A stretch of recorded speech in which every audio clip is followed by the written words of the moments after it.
Aku bukan Mesias. Kamu sendiri dapat memberikan kesaksian bahwa aku telah berkata, "Aku bukan Mesias, tetapi aku diutus untuk mendahulunya."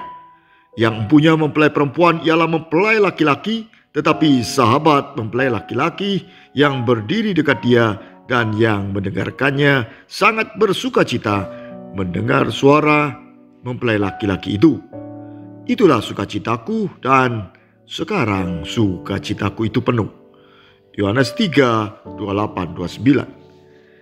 Tidak ada yang menyaksikan integritas dan pelayanan Yohanes Pembaptis, walau ia tidak membuat satupun tanda mujizat.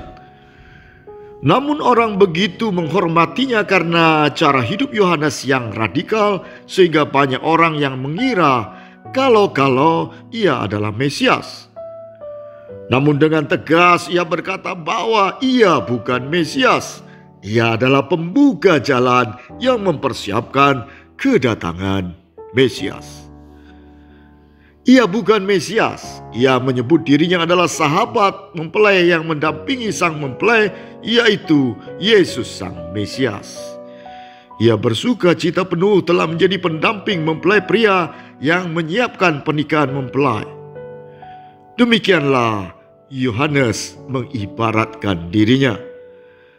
Itu sebabnya ia juga berkata, "Ia harus semakin besar dan aku harus semakin kecil." Yohanes 3 ayat 30. Yohanes memang harus semakin menepi ketika mempelai pria telah hadir.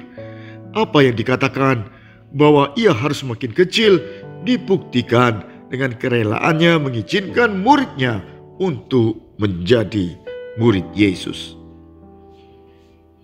Pada keesokan harinya, Yohanes berdiri di situ pula dengan 2 orang muridnya. Dan ketika ia melihat Yesus lewat, ia berkata, "Lihatlah anak domba Allah." Kedua murid itu mendengar apa yang dikatakannya itu, lalu mereka pergi mengikut Yesus. Yohanes 1 ayat 35-37. Peran Yohanes Pembaptis sangat luar biasa dan jauh dari apa yang kita pikirkan. Bagaimana mungkin ada seorang yang sedemikian rupa bekerja dan berintegritas tapi bukan untuk kesuksesan dirinya sendiri? Bisakah praktek kehidupan Yohanes ini menjadi teladan kita? Atau memang hanya Yohanes saja yang terpanggil menjadi seorang yang seluruh hidupnya didedikasikan untuk kesuksesan orang lain? Lalu apa yang didapatkan Yohanes? Aku berkata kepadamu, di antara mereka yang dilahirkan oleh perempuan, tidak ada seorang pun yang lebih besar daripada Yohanes. Lukas 7 ayat 28. Akibat panggilan yang luar biasa sebagai pembuka jalan, Yohanes kepalanya terpisah dari tubuhnya. Namun Yohanes mendapat pujian yang luar biasa.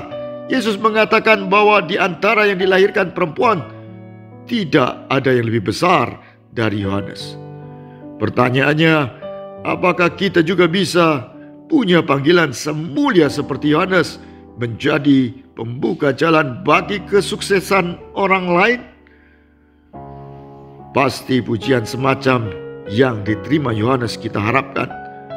Tetapi dengan jalan hidup sebagai pembuka jalan yang harus mengorbankan diri seluruhnya, pastilah bukan cita-cita kita. Sukses sesungguhnya adalah mengantarkan orang lain menjadi orang sukses.